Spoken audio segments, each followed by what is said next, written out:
Hi, so I just wrote a book on the fawn response. It's called Fawning. And I just fawned without realizing it because fawning is a reflexive unconscious trauma response. So it's not about knowing, right? I wrote the book.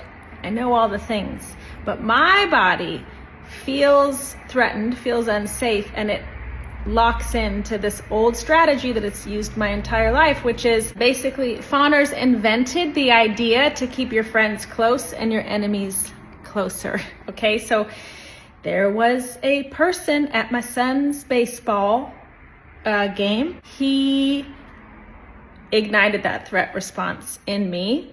And I sort of saw it happening. I knew that I was speaking in a deferential voice. I knew he needed to be the expert, and I basically let him, and I played into that. And I sort of saw that it was happening, but I also couldn't stop it.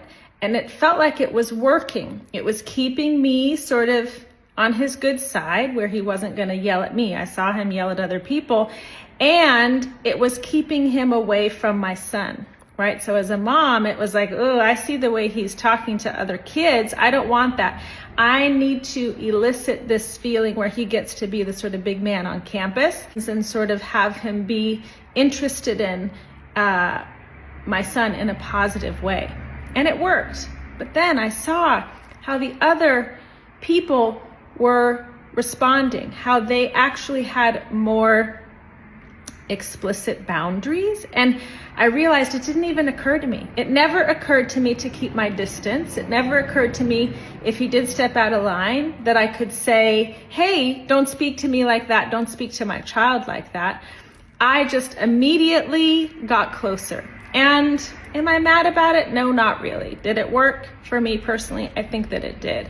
And I would like to have more flexibility. I would like to have more consciousness in the moment. And so I'm speaking about it now, knowing that that's going to grow that capacity.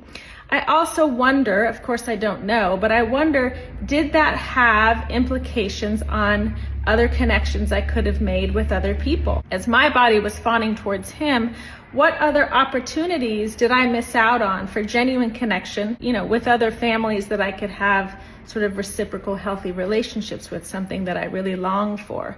So it's more for me about the loss, the potential loss of those opportunities than about how I handled things with this particular person. It's all food for thought. I'm just sharing it in case it's helpful.